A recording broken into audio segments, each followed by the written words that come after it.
Shri Swami Samarth Priya's lap YouTube channel तुम्हा सर्वांचं मनपूर्वक स्वागत आहे। शारदीय नवरात्र उत्सवाला आता सुरुवात आहे ती होणार आहे। या नवरात्रीच्या काळामध्ये 9 दिवसामध्ये देवीच्या 9 रूपांची सेवा आहे ती आपण करतो। त्याचबरोबर या 9 दिवसामध्ये आपण घटस्थापना करून त्याची पूजाही आपण करतो। 9 माळी अर्पण करायचे असतात, नैवेद्य दाखवायचा असतो। तसेच 9 दिवसामध्ये अतिशय महत्त्वाच्या गोष्टी म्हणजेच कन्यापूजन, अखंड दिवा आहे तो प्रज्वलित करणे, हवन, घटस्थापना करणे ह्या गोष्टी आहेत त्या अतिशय महत्त्वाच्या आहेत त्या मानल्या जातात।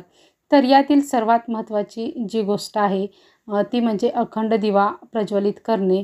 हा आपण दिवा कसा प्रज्वलित करायचा आहे, त्याची काजळे आहे ते आपण कशा पद्धतीने काढायची आहे, त्याचबरोबर हा दिवा आपण कोठे लावावा, कोणत्या दिशेला लावावा, दिवा लावताना आपल्याला मंत्र आहे तो म्हणायचा आहे, ही जी संपूर्ण माहिती आहे ती आज आपण या व्हिडिओमध्ये पाहणार आहोत।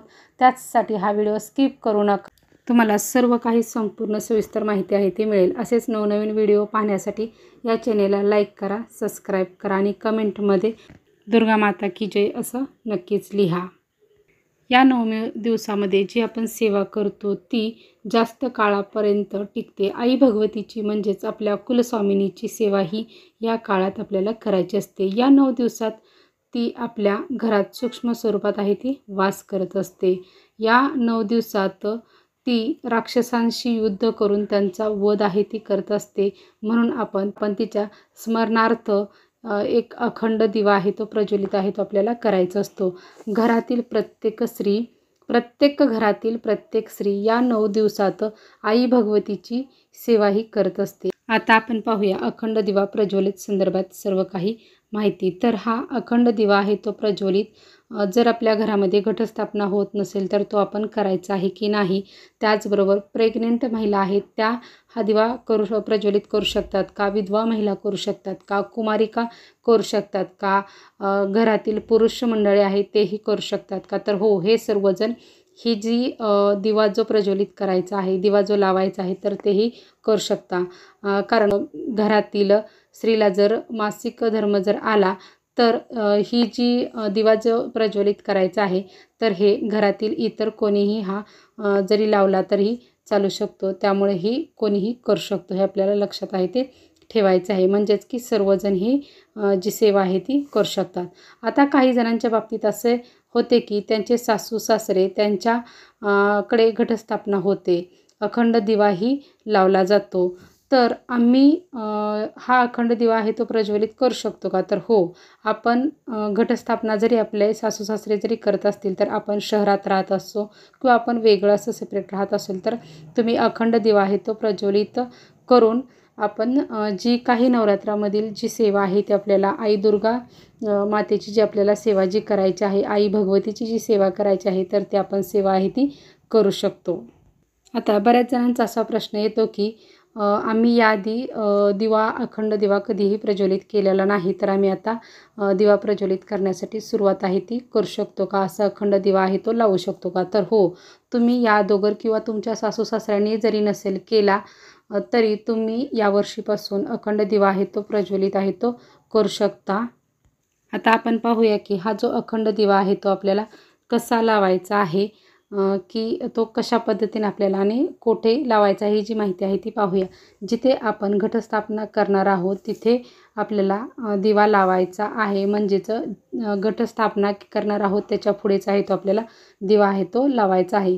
ज्या महिला घटस्थापना करणार नाहीत तर त्यांनी काय करायचं, तर त्यांनी आपल्या जे घरातील जे आपलं देवघर आहे त्या देवघराच्या समोर असा अखंड दिवा आहे तो लावला तरीही चालू शकतो, किंवा तुम्ही सेपरेट एखादा पाट किंवा चौरंग घेऊन त्यावरती आपण दिवा आहे तो प्रज्वलित केला तरीही चालू शकतो। फक्त दिवा लावताना आपल्याला एक लक्षात ठेवायचं आहे की त्या दिव्याला जमिनीचा स्पर्श झाला नाही पाहिजे, म्हणजे डायरेक्ट जमिनीवरती आपल्याला तो दिवा ठेवायचा नाही।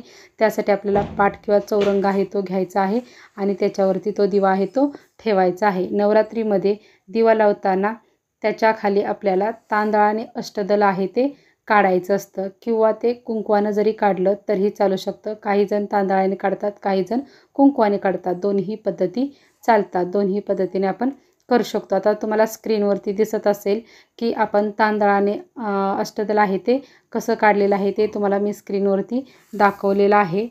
तर ते तुम्ही पाहू शकता. आता आपल्याला एक चौरंग आहे तो घ्यायचा आहे. त्यावरती लाल वस्त्र आहे ते आपल्याला अंतरायचं आहे आणि त्यावरती अष्टदल काढून घ्यायचं आहे. म्हणजे एक ताट ठेवायचं आणि एक ताट ठेवून त्याच्यात आपल्याला अष्टदल आहे ते अष्टदल आहे ते काढून घ्यायचं आहे. कारण ताट हे आपल्याला का ठेवायचं, कारण आपण त्या दिवाची जी काजळी आहे ती आपण काढणार आहोत. ती आपण जे खाली कापड जे ठेवलेलं आहे त्याच्यावरती ती पडू नये आणि त्यामुळे ते खराब होऊ शकतं कापड आणि काजळी ती असते ती गरम असते. त्याच्यामुळे आपण त्याच्याखाली एक ताट आहे ते ठेवायचं असतं आणि त्या ताटामध्येच आपल्याला ते अष्टदल आहे ते काढून घ्यायचं. अष्टदल काढल्यानंतर हळदी कुंकू आहे ते आपण त्या अष्टदलावरती व्हायचं आहे आणि नंतर त्यावरती दिवा आहे तो आपल्याला ठेवायचा आहे. आता आपण दिवा म्हणजे कोणत्या पद्धतीचा घ्यायचा लावण्यासाठी, दिवा हा आपला कसा असावा तर ते आता आपण माहिती पाहूया. दिवा हा आपण म्हणजे कोणत्याही प्रकारचा घेऊ शकतो. आता पूर्वी कोणत्याही प्रकारचा धातू हा नव्हता, त्यामुळे पूर्वीच्या काळी दगडी दिवे हे वापरले जायचे होते आणि अजूनही काही जणांच्याकडे हे जे दगडी दिवे आहेत ते आहेत. तर ते दिवे आपल्याला काही जणांच्याकडे पाहायला मिळतात किंवा आपल्याला आपण कोणत्याही देवाच्या म्हणजे देवीच्या जरी मंदिरात आपण जर गेलो तर आपल्याला ते दगडी दिवे आहेत ते आपल्याला मिळतात. तर तशा प्रकारचे दिवे आहेत ते बरेच जण लावतात. आजकाल बाजारामध्ये बऱ्याच प्रकारचे बऱ्याच वेगवेगळ्या धातूचे आहेत ते दिवे आहेत ते उपलब्ध आहेत. पण आपण जास्त खर्चात न पडता आपल्याकडे जो दिवा आहे तोच आपण घेऊन म्हणजे जो आपल्याकडे घरात असेल दिवा तोच घ्यायचा आहे आणि तोच आपण अखंड दिवा म्हणून प्रज्वलित केला तरी चालू शकतो. पण एक गोष्ट लक्षात ठेवायचं आहे, आपण जो दिवा घेणार आहे तो जास्त असा खोलगट असावा, जेणेकरून त्यामध्ये जास्त तेल असा बसणार असा थोडासा मोठा आणि खोलगट असा असावा. कारण आपण हा 9 दिवस आहे तो अखंड दिवा लावणार आहोत आणि आपण तो दिवा आहे तो त्यातील तेल आहे ते आपल्याला वरचीवर आपण बघून त्यात टाकणारच आहोत, तरी पण तो खोलगट आहे तो आपल्याला घ्यायचा आहे. आता तुम्हाला स्क्रीनवरती दिसत असेल की मी माझ्या घरातील दिवा आहे तो मी तोच दिवा लावते. म्हणजे वरचीवर मी ते तेल आहे ते चेक करते आणि हे करते, कारण घरी असल्यामुळे मी ते हे करते चेक करून त्याच्यामध्ये आहे का नाही ते बघते आणि त्याच्यामध्ये तेल टाकते. आणि त्यावरती ठेवण्यासाठी एक प्रकारची जी काच आहे ती आपल्याला बाजारात उपलब्ध असते, तर ती मी काच आणलेली आहे. त्याने काय होतं की आपल्या दिव्याला कोणत्याही प्रकारे वारं हे आहे ते लागत नाही. दिवा छानपैकी व्यवस्थित आहे तो प्रज्वलित होतो आणि छानपैकी चालतो आणि तो म्हणजे जास्त करून तो दिवा आहे तो जास्त काळ चालतो. तो लवकर म्हणजे विझत नाही आणि तो विझण्याची भीतीही नसते. म्हणून मी अशा प्रकारची काच आहे ती वापरते. तुम्हाला वापरायची असेल तर तुम्ही अशा प्रकारची घेऊन आहे ती वापरू शकता. आता आपल्याला एक काळजी घ्यायची आहे की अधूनमधून तेल घालायचं आहे आणि या दिव्यासाठी जी वात आहे ती आपल्याला कशी घ्यायची आहे. आता ती वात आहे ते आपल्याला वात म्हणजे 2 वाती आहेत त्या एकत्रित करायच्या आहेत आणि त्याची एक वात आहे ती आपल्याला तयार करायची आहे. तशा पद्धतीची जी वात आहे ती करायची आहे. म्हणजे 2 वातींची एक वात तयार करून आपल्याला ती वात आहे ती लावायची असते आणि ही जी वात आहे ती आपल्याला जास्त लांब अशी वात आहे ती घ्यायची आहे. म्हणजेच एक हात तरी अशी जी वात आहे ती असावी. म्हणजे आपल्या हाताच्या बोटापासून कोपरापर्यंत अशी एवढी लांब असावी. एवढी असण्याची गरज नाही होत, कारण म्हणजे आपल्याला एवढं काय लागत नाही, पण आपल्याला 9 दिवसासाठी ही वात लागणार आहे. म्हणून आपण एवढी मोठी वात आहे तो घेण्याचा आहे तो प्रयत्न करावा. बऱ्याच ठिकाणी कलावा आहे तोही वापरला जातो किंवा सुती धागा आहे तोही वापरला जातो. तर आपण घेऊ शकता किंवा बाजारातही अशा प्रकारच्या लांब वाती आहेत त्याही आपल्याला मिळतात, तर त्याही वापरू शकता किंवा तुम्ही कापसापासूनही घरी ज्या म्हणजे वाती आहेत त्या तयार करून आपण तीही वापरू शकतो. तशाही पद्धतीने आहे ते चालतं.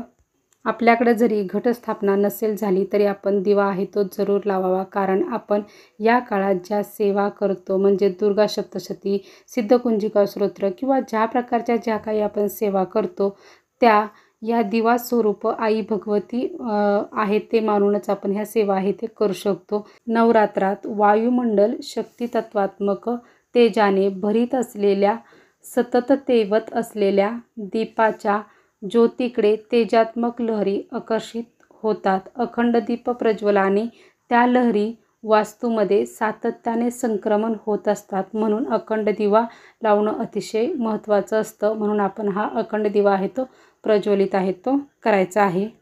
आपण कोणतीही सेवा करत असताना दिवा आहे तो प्रथम आहे तो प्रज्वलित करतो आणि मग ती सेवा आहे ती करतो. म्हणजेच अग्निदेवाच्या साक्षीने प्रत्येक सेवा आहे ती आपण करतो आणि ती सेवा आहे ती लवकरात लवकर फलित ठरते.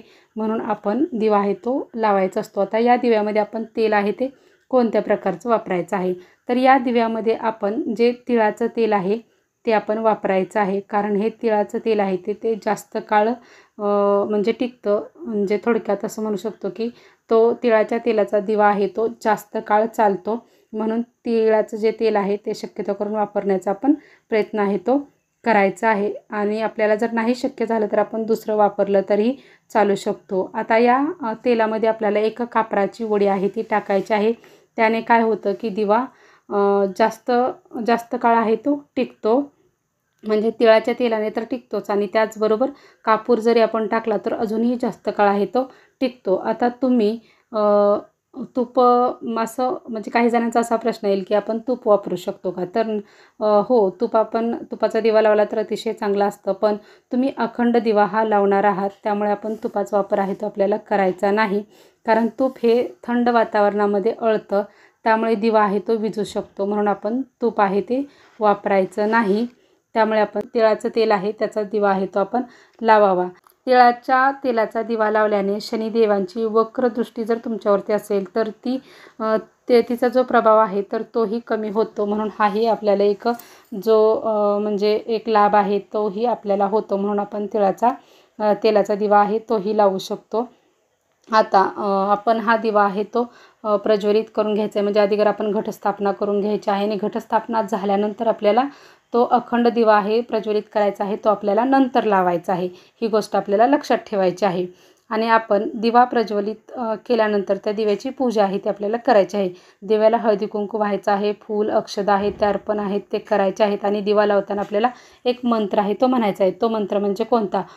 ओम जयंती मंगला काली भद्रकाली कपालिनी दुर्गा क्षमा शिवा धात्री स्वाहा स्वाधा नमस्तुस्ते.